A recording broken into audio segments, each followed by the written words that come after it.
Pada masa itu, Bani Israel masih mengenal nama Allah, tetapi telah jauh dari ruh ketaatan kepadanya. Kitab suci berada di tangan mereka, dibaca di rumah-rumah ibadah, dihafal dalam majelis-majelis ilmu, namun perlahan kehilangan daya hidupnya dalam perilaku dan keputusan sehari-hari. Taurat tidak hilang dari lisan mereka, tetapi lenyap dari amal perbuatan. Maka Allah menegur keadaan ini dengan firman-Nya yang tegas, namun menyentuh nurani. Apakah kamu menyuruh manusia berbuat kebajikan, sedangkan kamu melupakan dirimu sendiri, padahal kamu membaca kitab? Al-Quran Surah Al-Baqarah, ayat 44. Menurut penjelasan para mufassir, termasuk Ibnu Katsir, ayat ini menggambarkan penyakit umat yang paling berbahaya, ketika ilmu tidak lagi melahirkan ketundukan, dan nasihat menjadi alat untuk menguasai manusia, bukan untuk memperbaiki diri. Di tengah masyarakat, para ulama tidak lagi berdiri pada satu barisan.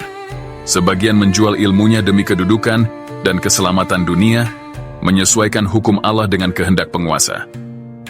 Sebagian yang lain memilih diam, bukan karena tidak tahu, tetapi karena takut kehilangan pengaruh, jabatan, dan kenyamanan hidup. Maka kebenaran tetap ada, tetapi tidak lagi disuarakan dengan keberanian. Umat pun tumbuh dalam kebingungan. Mereka menunggu perubahan besar dari langit, berharap datangnya seorang penyelamat yang akan membenahi segalanya, sementara mereka sendiri enggan menundukkan hawa nafsu dan memperbaiki akhlak. Padahal Allah telah menetapkan satu hukum yang tidak pernah berubah, sebagaimana firman-Nya, sesungguhnya Allah tidak akan mengubah keadaan suatu kaum, sampai mereka mengubah keadaan yang ada pada diri mereka sendiri. Al-Quran Surah Ar-Ra'd, ayat 11. Namun ayat itu jarang direnungi. Ia dibaca, tetapi tidak dihidupi, maka agama perlahan kehilangan ruhnya. Ibadah tetap ditegakkan, tetapi tidak melahirkan keadilan. Hukum tetap disebut-sebut, tetapi tidak menghadirkan ketakwaan. Dalam kondisi seperti inilah, Allah menyiapkan seorang nabi yang tidak datang membawa kekuasaan, tidak pula pasukan, tetapi membawa sesuatu yang telah lama hilang dari umatnya. Ketulusan iman dan keberanian menjaga kebenaran, meski harus berdiri sendirian. Dan dari kerusakan ruhani itulah, kisah Nabi Zakaria alaihissalam pun bermula. Di tengah keretakan ruhani Bani Israel, ketika kebenaran masih diketahui tetapi tak lagi diperjuangkan, Allah tidak membiarkan cahaya wahyu benar-benar padam. Dalam sunyi sejarah, Dia menghadirkan seorang hamba pilihan, bukan dari kalangan penguasa, melainkan dari barisan orang-orang yang menjaga kesucian ibadah. Dialah Nabi Zakaria alaihissalam. Nabi Zakaria berasal dari keturunan Nabi Harun alaihissalam, saudara Nabi Musa, garis keluarga yang sejak dahulu dikenal sebagai penjaga syariat dan pelayan rumah ibadah. Bukan keturunan raja, bukan pula pewaris tahta, tetapi pewaris amanah suci, menjaga agama Allah agar tetap hidup di tengah umat yang lalai. Dalam penjelasan Ibnu Katsir, Nabi Zakaria bukan hanya seorang nabi, tetapi juga pemelihara Baitul Maqdis, tempat ibadah yang menjadi jantung spiritual Bani Israel. Di sanalah ia memimpin sholat, mengajarkan kitab, dan mengingatkan umat yang mulai jauh dari perjanjian dengan Rabb mereka. Namun kehidupan Nabi Zakaria jauh dari kemewahan. Ia tidak menggantungkan hidup pada Baitul Mal atau hadiah penguasa. Dengan tangannya sendiri, ia bekerja sebagai tukang kayu, memahat dan menghaluskan kayu demi mencukupi kebutuhan hariannya. Kesederhanaan ini bukan sekadar pilihan hidup, melainkan pernyataan iman, bahwa risalah Allah tidak membutuhkan kemewahan untuk ditegakkan, melainkan keikhlasan. Di saat banyak ulama terikat pada dunia, Nabi Zakaria justru memutuskan ketergantungan itu. Ia menjaga kehormatan ilmunya dengan kerja keras, dan menjaga lisannya, agar tetap bebas menyampaikan kebenaran tanpa rasa takut, kehilangan apapun selain ridha Allah.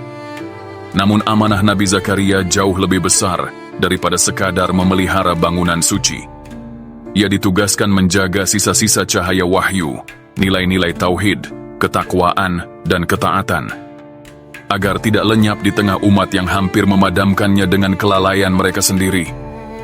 Ia berdiri sebagai penjaga di ambang zaman, antara ilmu yang masih tersisa dan kebodohan yang kian meluas, antara kitab yang masih dibaca dan hukum yang tak lagi ditaati. Dan tanpa ia sadari, dari mihrab kesunyian itulah Allah sedang menyiapkan peristiwa besar, sebuah amanah yang kelak akan menguji iman, kesabaran, dan harapan seorang nabi yang telah lama berjalan sendirian di jalan kebenaran. Di sekitar mihrab Baitul Maqdis, tempat Nabi Zakaria menjaga sisa cahaya wahyu, Allah telah menanam benih takdir lain, yang kelak akan menjadi bagian dari rangkaian besar penyelamatan iman Bani Israel. Benih itu tumbuh bukan dari doa seorang nabi, melainkan dari nazar yang tulus dalam sebuah keluarga soleh. Keluarga Imran. Istri Imran, seorang perempuan yang hatinya dipenuhi iman, menyaksikan kerusakan umat dan kelemahan manusia dalam menjaga agama Allah. Maka dari kedalaman nuraninya, ia bernazar kepada Rabb-Nya, bukan untuk dunia, bukan untuk kemuliaan nama, melainkan untuk pengabdian murni. Allah mengabadikan doa itu dalam firman-Nya. Ingatlah, ketika istri Imran berkata, "Ya Rabbku, sesungguhnya aku menazarkan kepadamu, anak yang ada dalam kandunganku, untuk menjadi hamba yang berkhidmat di rumahmu, maka terimalah dariku. Sungguh, Engkaulah yang maha mendengar lagi maha mengetahui."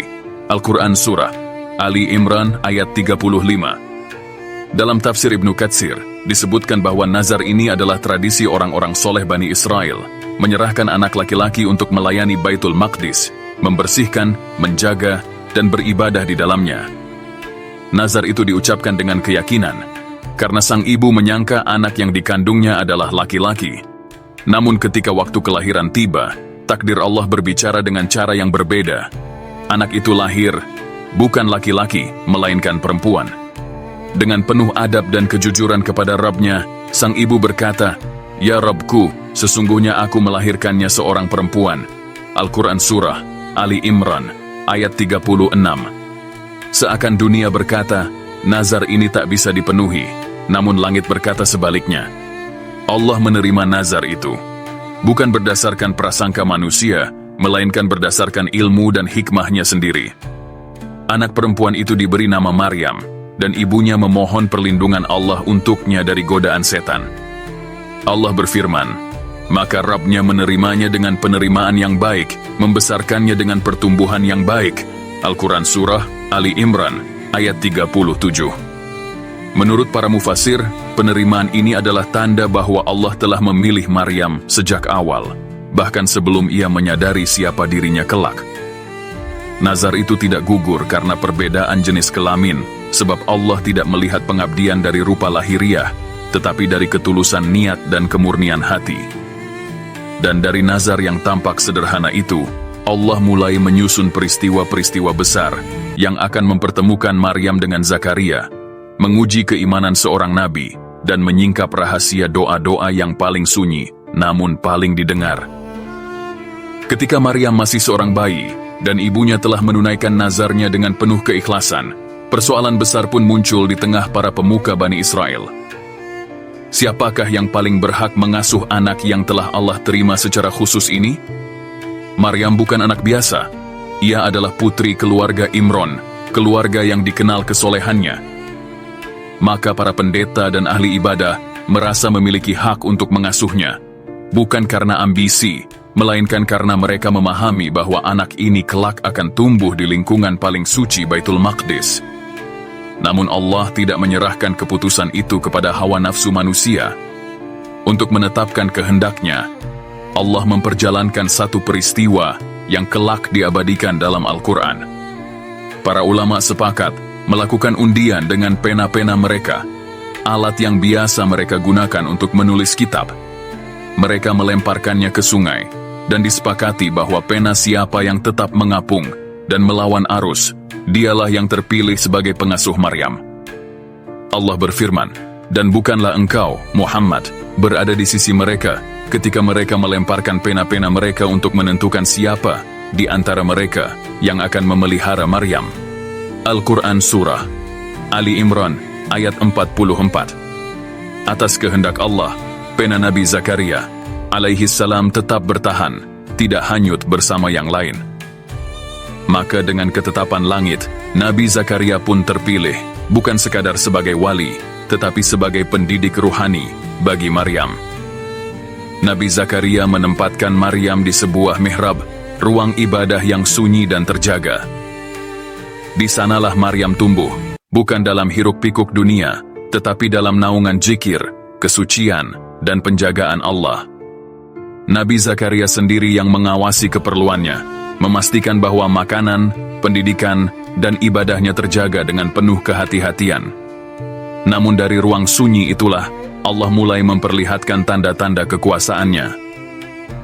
Setiap kali Nabi Zakaria masuk ke mihrab Maryam, ia mendapati rezeki yang tidak biasa, buah-buahan yang tidak sesuai musim, makanan yang tidak mungkin datang tanpa sebab lahiriah. Dengan penuh keheranan, Nabi Zakaria bertanya, "Wahai Maryam, dari mana ini engkau peroleh?" Al-Quran Surah Ali Imran ayat 37. Maryam menjawab dengan kalimat yang singkat, tetapi mengguncang jiwa seorang nabi. "Itu dari sisi Allah. Sesungguhnya Allah memberi rezeki kepada siapa yang Dia kehendaki tanpa hisab."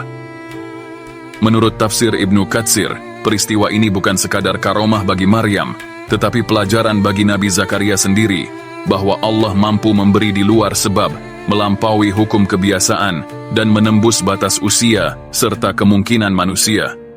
Dan di hadapan mihrab itu, di antara sunyi, keajaiban, dan keyakinan, sesuatu mulai bergerak di dalam hati Nabi Zakaria. Sebuah harapan lama yang nyaris padam, kini kembali berpendar. Dari tempat itulah, kelak akan lahir doa yang paling sunyi, namun paling didengar oleh langit. Di mihrab itu, Nabi Zakaria alaihissalam berdiri lama, bukan sebagai pengasuh, bukan pula sebagai pemimpin Baitul Maqdis, tetapi sebagai seorang hamba yang menyadari betapa lemahnya dirinya di hadapan kekuasaan Allah. Apa yang ia saksikan pada Maryam bukan sekadar rezeki. Itu adalah isyarat langit, bahwa Allah memberi tanpa sebab, mencipta tanpa batas, dan menghidupkan harapan yang telah lama terkubur oleh usia dan kenyataan. Nabi Zakaria menoleh ke dalam dirinya sendiri. Rambutnya telah memutih, tulangnya melemah. Istrinya telah lama dikenal sebagai perempuan yang mandul. Secara lahiriah, semua pintu telah tertutup. Namun justru, dalam kondisi itulah, ia memilih untuk mengetuk satu-satunya pintu yang tak pernah tertutup. Pintu doa. Kisah ini belum usai. Perjalanan hati dan iman beliau akan kita lanjutkan dalam video berikutnya. Di sanalah beliau akan mengajarkan kepada kita bahwa doa adalah ibadah yang paling jujur antara seorang hamba dan Rabb-Nya. Di mihrab itu, seorang nabi menegaskan tauhidnya, bahwa tiada daya dan upaya kecuali dengan izin Allah, bahwa sebab-sebab dunia tidak membatasi kehendaknya, dan bahwa harapan seorang mukmin selalu hidup selama hatinya bergantung kepada Rabb-Nya. Mari bersama-sama menyelami keindahan munajat yang menggetarkan jiwa.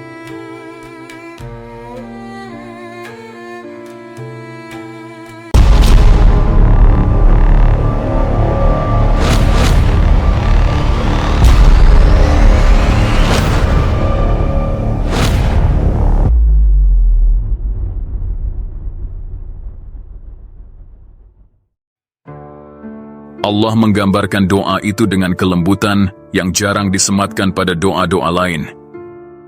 "Idh nada rabbahu nidaan khafiyan", yaitu ketika ia berdoa kepada Rabb-Nya dengan suara yang lembut. Al-Quran Surah Maryam ayat 3. Menurut para mufassir, termasuk Ibnu Katsir, kelembutan doa Nabi Zakaria bukanlah tanda keraguan, melainkan puncak adab dan keyakinan. Ia berdoa lirih karena yakin Rabb-Nya maha mendengar, dan karena ia tidak menginginkan selain Allah sebagai saksi doanya. Dalam kesunyian itu, Nabi Zakaria mengakui kelemahannya tanpa menyalahkan takdir. "Qala Rabbi inni wahanal 'azmu minni, washta'ala ar-ra'su syaiban, walam akun bidu'aika Rabbi syaqiyan." Ya Rabbku, sesungguhnya tulangku telah lemah, dan kepalaku telah dipenuhi uban, dan aku tidak pernah kecewa dalam berdoa kepadamu, wahai Rabbku. Al-Quran Surah Maryam ayat 4. Ia tidak meminta karena keinginan pribadi semata. Yang ia khawatirkan bukanlah ketiadaan anak, tetapi kelanjutan risalah setelah ia wafat. Maka ia melanjutkan doanya, "Wa inni khiftul mawaliya min warai, wa kanat imraati aqiran, fahabli min ladunka waliyan." Dan sesungguhnya aku khawatir terhadap kaum kerabatku setelah aku, sedang istriku adalah seorang yang mandul. maka anugerahkanlah kepadaku dari sisimu seorang pewaris. Al-Quran Surah Maryam ayat 5. Dan Nabi Zakaria memperjelas maksudnya, bukan harta, bukan nama besar. Yaritsuni wa yaritsu min ali Yaquba waj'alhu rabbi radliya, yang akan mewarisi aku dan mewarisi keluarga Yakub, dan jadikanlah ia, ya Rabbku, seorang yang diridai. Al-Quran Surah Maryam ayat 6. Dalam tafsir para ulama, warisan yang dimaksud adalah warisan ilmu, kenabian, dan ketaatan, bukan kekayaan dunia. Seorang nabi tidak meminta anak untuk kebanggaan, tetapi untuk menjaga agama agar tidak terputus. Doa itu tidak panjang, tidak pula dihiasi kata-kata indah, tetapi ia lahir dari hati yang telah lama ditempa kesabaran. Dan ketika seorang hamba berdoa dengan cara seperti itu, langit tidak pernah diam. Di saat Nabi Zakaria mengira doanya hanya akan menjadi penghibur hati, Allah justru menjawabnya dengan kabar yang menggetarkan jiwa. Sebuah jawaban yang tidak hanya mengabulkan permintaan, tetapi melampaui segala harapan manusia. Doa yang dipanjatkan dalam sunyi itu tidak menggantung di udara. Ia menembus langit dan Allah menjawabnya bukan dengan penundaan, tetapi dengan kabar gembira yang datang langsung dari sisinya. Allah berfirman, Ya Zakaria, inna nubashiruka bighulamin ismuhu Yahya, lam naj'al lahu min qablu samiyya. Wahai Zakaria, sesungguhnya kami memberi kabar gembira kepadamu dengan seorang anak laki-laki bernama Yahya, yang sebelumnya belum pernah kami jadikan seorang pun yang menyamai namanya. Al-Quran Surah Maryam ayat 7. Nama itu bukan sekadar penanda. Dalam penjelasan para mufassir, Yahya berasal dari makna kehidupan, isyarat bahwa melalui anak ini, Allah akan menghidupkan kembali iman yang hampir mati di tengah Bani Israel. Mendengar kabar itu, Nabi Zakaria tidak melonjak kegirangan. Ia terdiam, bukan karena ragu pada janji Allah, tetapi karena takjub pada kebesarannya. Dengan adab seorang nabi, ia bertanya, Ya Rabbku, bagaimana mungkin aku akan mempunyai seorang anak, padahal istriku adalah seorang yang mandul, dan aku sendiri telah mencapai usia yang sangat tua. Al-Quran Surah Maryam ayat 8. Pertanyaan itu bukanlah penolakan, melainkan permohonan pemahaman, seperti Nabi Ibrahim yang bertanya agar hatinya menjadi tenang. Maka Allah menjawab dengan ketegasan yang menenangkan. Demikianlah, Tuhanmu berfirman, hal itu mudah bagiku. Sungguh, aku telah menciptakan engkau sebelumnya, padahal engkau belum ada sama sekali. Al-Quran Surah Maryam ayat 9. Jawaban itu seakan menghapus semua keraguan manusiawi. Jika Allah mampu menciptakan Nabi Zakaria dari ketiadaan, maka menciptakan seorang anak dari tubuh yang renta bukanlah perkara besar baginya. Setelah kabar gembira itu disampaikan, Nabi Zakaria alaihissalam tidak tergesa-gesa. Ia menyimpan janji Allah itu di dalam hati, menantinya dengan keyakinan yang tenang. Namun sebagai manusia yang akan menjalani hari-hari penantian, ia memohon satu tanda, bukan karena ragu, melainkan agar hatinya semakin mantap dalam menunggu ketetapan Rabb-Nya. Maka ia berkata kepada Allah, Qala Rabbi, ij'al li ayatan, ya Rabbku, berilah aku suatu tanda. Al-Quran Surah Maryam ayat 10. Allah pun menjawab dengan tanda yang tidak biasa, bukan cahaya di langit, bukan suara dari balik awan, melainkan keheningan yang menyelimuti lisan seorang nabi. Tandamu ialah engkau tidak dapat berbicara dengan manusia selama 3 malam, padahal engkau dalam keadaan sehat. Al-Quran Surah Maryam ayat 10. Lisan Nabi Zakaria terdiam, namun hatinya tetap hidup. Ia tidak sakit, tidak lemah, hanya tidak mampu berkata-kata kepada manusia. Dalam tafsir Ibnu Katsir, keadaan ini adalah bentuk penjagaan Allah agar Nabi Zakaria lebih banyak bermunajat, berzikir, dan menyaksikan tanda-tanda kebesarannya. Ketika waktu ibadah tiba, Nabi Zakaria keluar menemui kaumnya. Ia tidak mampu menyampaikan nasihat dengan kata-kata, namun Allah mengganti lisannya dengan isyarat. فَخَرَجَ عَلَى قَوْمِهِ مِنَ الْمِحْرَابِ فَأَوْحَى إِلَيْهِمْ أَنْ سَبِّحُوا بُكْرَةً وَعَشِيًّا. Maka ia keluar menemui kaumnya dari mihrab, lalu ia memberi isyarat kepada mereka agar bertasbih kepada Allah pada waktu pagi dan petang. Al-Quran Surah Maryam ayat 11. Di saat lisannya terikat, Nabi Zakaria justru semakin tenggelam dalam zikir. Pagi dan petang ia memuji Rabb-Nya, menyaksikan bagaimana janji Allah mulai bergerak dalam keheningan. Di balik diam itu, Allah sedang menumbuhkan kehidupan baru, kehamilan yang tidak diumumkan, mukjizat yang disembunyikan, dan takdir besar yang dirajut dalam sunyi. 3 hari berlalu, dan di balik diam seorang nabi, sejarah sedang berubah arah. Seorang anak yang kelak akan menjadi penyeru kebenaran telah mulai diciptakan, bukan dengan gegap gempita, tetapi dengan keheningan yang penuh berkah. Mukjizat Allah seringkali tidak datang dengan gemuruh, tetapi dengan kesunyian yang penuh makna. Demikian pula kehamilan istri Nabi Zakaria alaihi salam, sebuah peristiwa besar yang terjadi tanpa pengumuman, tanpa saksi, dan tanpa perayaan manusia. Perempuan yang selama hidupnya dikenal sebagai mandul, yang telah melewati usia harapan, kini menyimpan kehidupan di dalam rahimnya. Tidak ada tabib yang memprediksi, tidak ada manusia yang mengira. Yang ada hanyalah kehendak Allah yang berjalan di luar hukum kebiasaan. Al-Quran mengisyaratkan mukjizat ini dengan lembut, tanpa panjang kata, seakan Allah ingin mengajarkan bahwa sebagian keajaiban cukup diketahui oleh langit. Fastajabna lahu wa wahabna lahu Yahya wa aslahna lahu zawjah. Maka kami mengabulkan doanya, kami anugerahkan kepadanya Yahya, dan kami perbaiki untuknya istrinya. Al-Quran Surah Al-Anbiya ayat 90.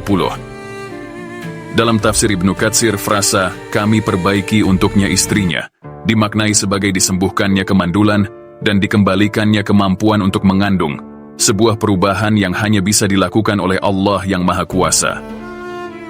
Kehamilan itu dijaga dalam diam, tidak diumumkan kepada manusia, tidak dijadikan bahan pembicaraan. Sebab mukjizat ini bukan untuk mengangkat nama keluarga Nabi Zakaria, melainkan untuk menegaskan kebenaran janji Allah kepada hambanya yang bersabar. Di balik keheningan itu, kehidupan baru sedang bertumbuh. Setiap detaknya adalah tasbih. Setiap hari yang berlalu adalah penggenapan doa. Dan di rahim yang dahulu kosong, kini Allah menitipkan seorang nabi yang kelak akan berdiri tegak menegur umat yang lalai. Keheningan itu akhirnya melahirkan kehidupan. Janji Allah yang disimpan dalam diam, kini menjelma menjadi kenyataan yang nyata. Dari rahim seorang perempuan yang telah lama dikenal mandul, Allah menumbuhkan seorang anak. Maka lahirlah Yahya alaihi salam. Kelahirannya tidak diawali dengan sorak-sorai dunia, namun langit telah menyambutnya bahkan sebelum ia mampu mengucap satu kata pun. Allah sendiri yang memperkenalkan sosok ini kepada manusia melalui firman-Nya, Ya Yahya khudhil kitaba biquwwah. Wahai Yahya, ambillah kitab itu dengan sungguh-sungguh. Al-Quran Surah Maryam ayat 12. Perintah itu turun bukan ketika Yahya telah dewasa, tetapi sejak ia masih kanak-kanak. Allah menegaskan kemuliaannya, wa atainahul hukma sabiyan, dan kami berikan kepadanya hikmah selagi ia masih kecil. Al-Quran Surah Maryam 12. Dalam tafsir para ulama, ini adalah isyarat bahwa Yahya dianugerahi pemahaman agama, keteguhan iman, dan kebijaksanaan jauh sebelum usianya matang menurut ukuran manusia. Allah lalu menyebutkan sifat-sifat luhur yang menghiasi jiwa Yahya, wa hananan min ladunna wa zakatan, wa kana taqiyan wa barran biwalidayhi, wa lam yakun jabbaran asiyan. Dan rasa kasih sayang dari sisi kami, kesucian, dan ia adalah seorang yang bertakwa. Dan ia berbakti kepada kedua orang tuanya, dan bukanlah ia seorang yang sombong lagi durhaka. Al-Quran Surah Maryam ayat 13-14. Yahya tumbuh bukan sebagai anak yang mengejar dunia, melainkan sebagai jiwa yang jernih, lembut kepada manusia, keras terhadap kebatilan, dan tunduk sepenuhnya kepada Rabb-Nya. Kehidupannya adalah kelanjutan doa ayahnya, jawaban atas munajat yang dipanjatkan dalam sunyi. Dan Allah menutup kisah kelahiran ini dengan salam yang tidak diberikan kepada sembarang manusia. Wassalamun alaihi yawma wulida wa yawma yamutu wa yawma yub'athu hayyan. Kesejahteraan atas dirinya pada hari ia dilahirkan, pada hari ia wafat, dan pada hari ia dibangkitkan kembali dalam keadaan hidup. Al-Quran Surah Maryam ayat 15. Salam ini adalah tanda penjagaan ilahi sepanjang perjalanan hidupnya, sejak ia lahir ke dunia yang rusak imannya, hingga kelak ia kembali kepada Allah dengan membawa amanah kenabian. Dan di balik kelahiran Yahya, Berdirilah seorang ayah yang telah menyaksikan janji Allah terpenuhi. Seorang nabi yang doanya telah dijawab dan tugasnya di dunia perlahan mendekati akhir.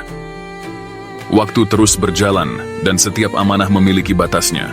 Nabi Zakaria alaihi salam telah menunaikan tugas yang tidak ringan, menjaga sisa cahaya wahyu di tengah umat yang nyaris memadamkannya. Kini, di hadapannya berdiri seorang anak yang bukan hanya buah dari doa, tetapi pewaris risalah. Nabi Zakaria menyaksikan Yahya tumbuh, bukan sebagai anak yang bermain dengan dunia, tetapi sebagai jiwa yang dibentuk oleh kesucian dan ketundukan. Dalam diam, Nabi Zakaria tahu, doanya telah dijawab sepenuhnya. Allah bukan hanya memberinya seorang anak, tetapi telah menyiapkan seorang nabi yang akan melanjutkan seruan kebenaran. Di titik inilah rangkaian kisah ini mencapai keheningannya, bukan dengan hingar-bingar dunia, melainkan dengan ketenangan jiwa-jiwa yang telah menunaikan amanahnya. Nabi Zakaria alaihi salam telah memohon dengan adab, menanti dengan kesabaran, dan menyaksikan pengabulan dengan rasa syukur. Doanya yang dipanjatkan dalam sunyi tidak hanya dijawab, tetapi diteruskan oleh generasi yang lebih tegas dalam menegakkan kebenaran. Seorang ayah menanam doa, dan seorang anak tumbuh sebagai jawaban dari langit. Yahya alaihi salam berdiri sebagai bukti bahwa Allah tidak pernah membiarkan agamanya terputus. Ketika iman melemah dan kebenaran dibungkam, Allah menghidupkannya kembali melalui hamba-hamba pilihannya, meski cahaya itu harus dibayar dengan pengorbanan yang tidak ringan. Kisah ini mengajarkan bahwa keberhasilan seorang hamba bukan diukur dari panjangnya usia, tetapi dari sejauh mana ia menjaga amanah. Bahwa doa yang paling kuat bukan yang paling lantang, tetapi yang paling ikhlas. Dan bahwa cahaya risalah tidak selalu diwariskan melalui kekuasaan, melainkan melalui kesucian jiwa dan keteguhan iman.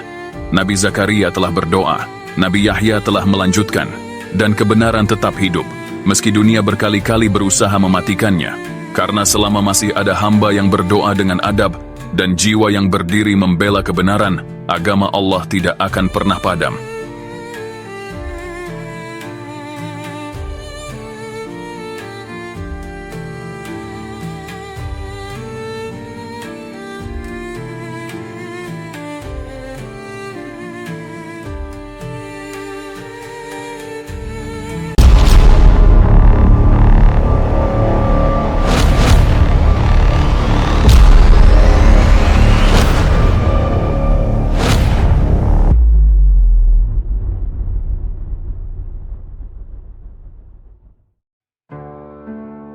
Nabi Yahya alaihi salam berasal dari keturunan para nabi.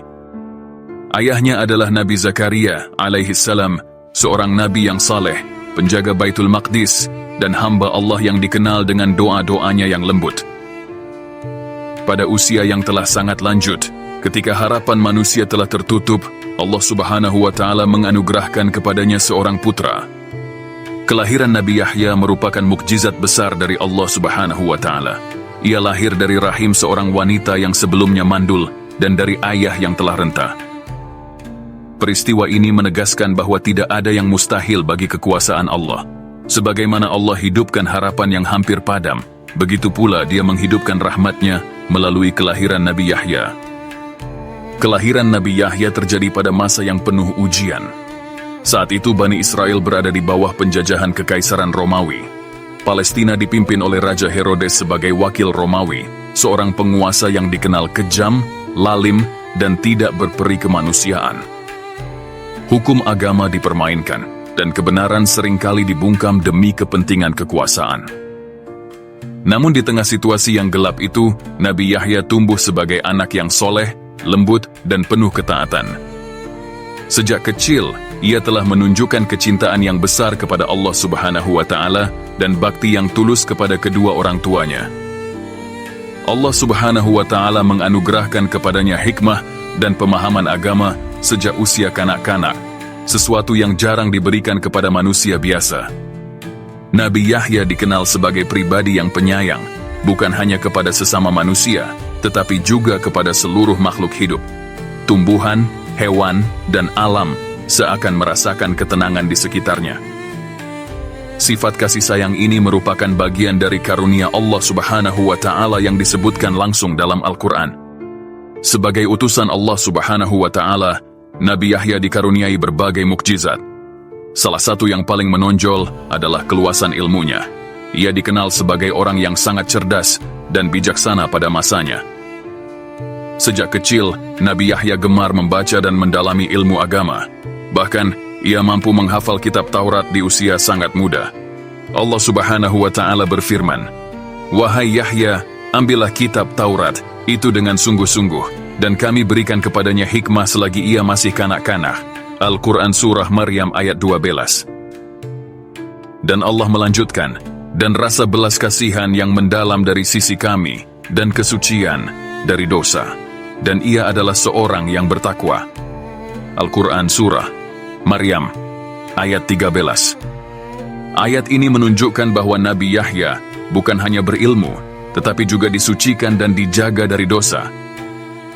Dalam sebuah hadis, Rasulullah SAW bersabda, "Tidak ada seorang pun dari anak cucu Adam, melainkan pernah berbuat dosa, atau berkeinginan berbuat dosa, selain Yahya bin Zakaria."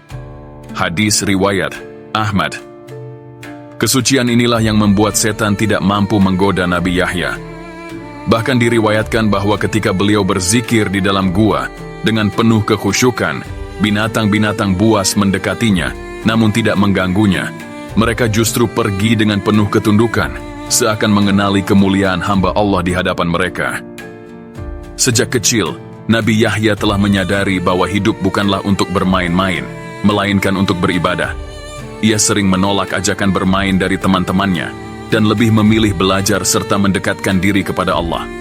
Bahkan, ia menasihati teman-temannya agar tidak terlena oleh dunia. Keteguhan dan kedalaman ilmunya menjadikan Nabi Yahya sangat dihormati oleh masyarakat Bani Israel. Namun kehormatan itu tidak membuatnya takut menyampaikan kebenaran. Ia dikenal sebagai nabi yang berani dan tegas, terutama ketika menghadapi kezaliman penguasa. Salah satu ujian terbesar dalam hidup Nabi Yahya alaihissalam terjadi ketika penguasa negeri itu, Raja Herodes, berniat menikahi seorang perempuan dari kalangan kerabat dekatnya sendiri. Perbuatan itu jelas diharamkan dalam hukum Taurat yang masih menjadi pedoman Bani Israel saat itu. Namun kekuasaan seringkali membuat manusia merasa berada di atas hukum, seakan tahta dapat menghalalkan apa yang Allah haramkan.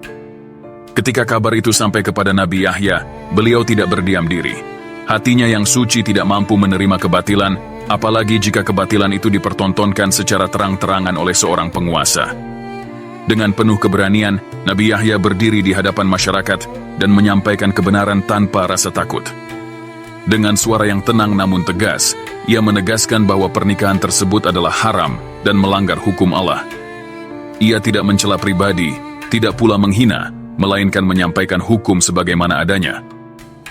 Namun ketegasan yang lahir dari kejujuran iman itu mengguncang hati yang telah dikuasai nafsu dan kesombongan. Teguran itu mengguncang istana. Raja Herodes merasa wibawanya diruntuhkan, namun yang paling tersulut amarahnya justru perempuan yang ingin dinikahinya.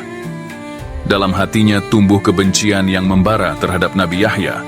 Baginya Nabi Yahya bukan sekadar seorang nabi, melainkan penghalang ambisi dan pematah syahwat. Sejak saat itu, fitnah mulai dirajut. Kata-kata Nabi Yahya dipelintir, niat sucinya dicurigai, dan dakwahnya dianggap ancaman bagi stabilitas kerajaan. Hingga akhirnya, dengan tekanan dari lingkaran istana, Raja Herodes memerintahkan agar Nabi Yahya ditangkap dan dipenjarakan. Nabi Yahya tidak melawan, dan lisannya tetap terjaga dari keluh kesah.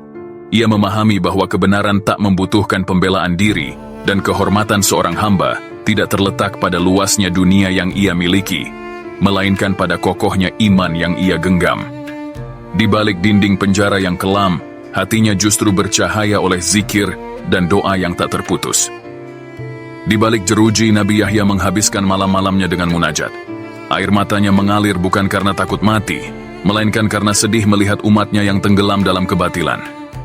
Ia berdoa agar Allah tidak mencabut hidayah dari Bani Israel, meskipun mereka telah mengkhianati para nabi mereka sendiri.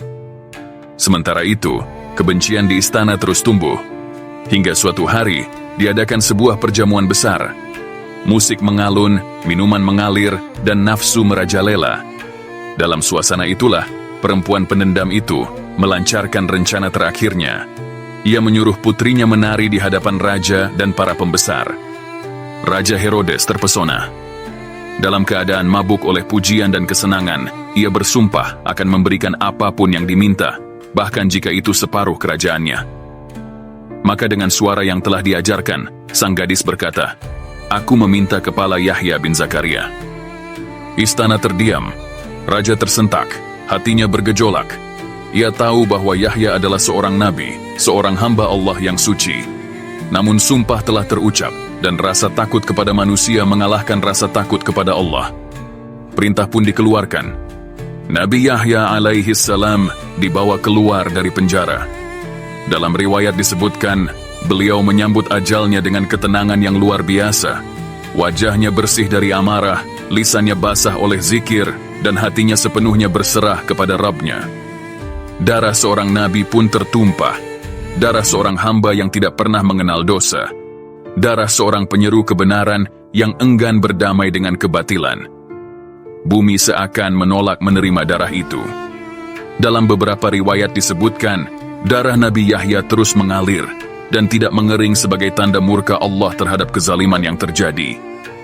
Kabar syahidnya Nabi Yahya sampai kepada ayahnya, Nabi Zakaria alaihi salam.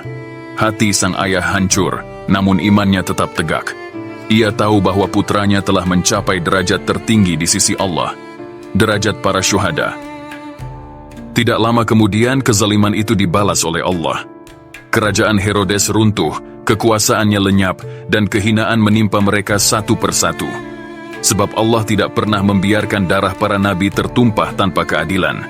Apa yang tampak kuat di mata manusia, runtuh di hadapan hukum langit. Namun sebelum kehancuran itu benar-benar menutup satu zaman, satu amanah lain pun mencapai akhirnya. Setelah wafatnya Nabi Yahya alaihi salam, kebencian Bani Israel terhadap kebenaran tidak mereda, justru ia memuncak. Dalam sebagian riwayat yang dinukil oleh para mufassir, disebutkan bahwa Nabi Zakaria alaihi salam hidup dalam ancaman hingga akhirnya wafat dalam keadaan terzalimi. Sebagian riwayat menceritakan bahwa beliau dibunuh oleh kaumnya setelah tempat persembunyiannya terungkap. Disebutkan bahwa beliau berlindung di dalam batang pohon, lalu setan memberitahu tempat itu kepada orang-orang zolim, hingga pohon tersebut ditebang dan Nabi Zakaria gugur di dalamnya. Namun Allah lebih mengetahui bagaimana akhir kehidupan hambanya yang mulia itu. Yang pasti, Nabi Zakaria telah menunaikan amanahnya hingga akhir. Ia memulai hidupnya dengan doa yang lembut dan menutupnya dengan kesetiaan yang utuh kepada kebenaran. Jika ia benar menyusul putranya dalam keadaan syahid, maka ayah dan anak itu dipertemukan dalam satu derajat. Para hamba yang tidak pernah berkompromi dengan kebatilan. Dan ketika para nabi dimuliakan di sisi Allah, kerajaan-kerajaan zalim pun runtuh satu demi satu.